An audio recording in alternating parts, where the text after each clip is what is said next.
सवाल नंबर 27 सवाल है कि दो धनात्मक संख्याओं का अंतर 3 है तथा उनके गुणनफल 504 है तो संख्या ज्ञात करें। दोस्तों ये सवाल आपके बोर्ड एग्जाम में पूछ रखा है, वो भी 2 नंबर का पूछ रखा है। आइए दोस्तों इसको हल करते हैं। ध्यान से देखें दोस्तों, दो धनात्मक संख्याओं का अंतर 3 है तो आप लिख लेंगे कि माना कि पहली संख्या क्या मान लेंगे बच्चा, आप x मान लेंगे। तो दूसरी संख्या जो हो जाएगी वो हो जाएगी x माइनस का 3। क्या हो जाएगी, x माइनस का। आपने पहली संख्या x मान लिया, दूसरी संख्या क्या हो जाएगी, x माइनस का 3। अब वो प्रश्न से ये कह रहा है प्रश्न से कि दोनों का गुणनफल मतलब होता है गुना, कितना है 504 है। तो संख्या पहले क्या है x इंटू में x माइनस का 3 इक्वल टू में कितना है दोस्तों 504। मैंने लिख लिया 504, ठीक है।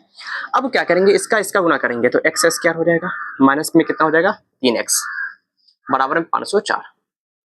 अब इसको इधर लिया तो क्या हो जाएगा x स्क्वायर माइनस का 3x माइनस में 504 इक्वल टू में 0। अब कुछ नहीं करना मेरा बच्चा, अब इसको क्या करना है फर्स्ट इंटू लास्ट कर दो, इसका आंसर आ जाएगा। ये 504 को दो ऐसा भागों में तोड़ो कि गुना करने पे 504 आ जाए और जोड़ने या घटाने पे 3 आ जाए। तो इसको करने के लिए क्या कर लो, आप लसा ले लो 504 का।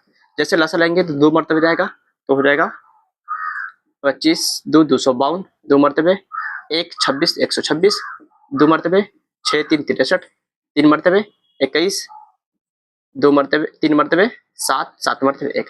अगर मैं इस 7 में 3 से गुना कर दूं 7 3 21, 3 दूना 6 6 दूना 12 12 दूना 24। 24 में से अगर मैं 21 को घटा दूं तो क्या 3 बचेगा, बिल्कुल बचेगा। अगर मैं 24 में हम 21 से गुना कर देंगे तो क्या 504 बचेगा, बिल्कुल बचेगा। तो जो मेरा टूट जाएगा x स्क्वायर माइनस का 24x प्लस का 21x माइनस का 504 इक्वल टू में 0। आपने लिख लिया। अब दोनों में से कॉमन क्या आ सकता है दोस्त, तो कॉमन आएगा x। तो जैसे x कॉमन आ गया तो क्या बचेगा, इधर x बचेगा, माइनस का इधर क्या बचेगा 24 बचेगा। इस दोनों में से कॉमन क्या आ सकता है, प्लस का 21 कॉमन आएगा तो क्या बचेगा x माइनस का क्या 21 में 24 से गुना कर देंगे तो 504 आ जाएगा, बिल्कुल आ जाएगा 24 इक्वल टू। अगर ये आपका दोनों बॉक्स दोनों डब्बा सही है तो आपका आंसर सही होने वाला है, ठीक है दोस्तों। तो एक आंसर क्या कर लो, दोनों को 0 के बराबर कर लो तो एक हो जाएगा x माइनस का 24 इक्वल टू में 0 हो जाएगा और एक क्या हो जाएगा x प्लस का 21 इक्वल टू में 0। तो x का मान कितना होगा, ये माइनस में उधर जाएगा तो प्लस में 24 और इधर x का मान कितना हो जाएगा, प्लस में उधर जाएगा तो माइनस का 21। अब आप दिल पे हाथ रख के बताना क्या कभी भी माइनस में संख्या होती है, नहीं होती, ठीक है। पॉजिटिव जो धनात्मक संख्या धनात्मक दे रहा था तो माइनस में तो होगा नहीं, तो मेरे पास धनात्मक संख्या क्या आया 24 आया। इसलिए आप पहली संख्या क्या माने हुए x माने हुए, तो इसलिए पहली संख्या बराबर आपने x माना तो x बराबर कितना आया 24, तो आपका पहली संख्या आ गया 24।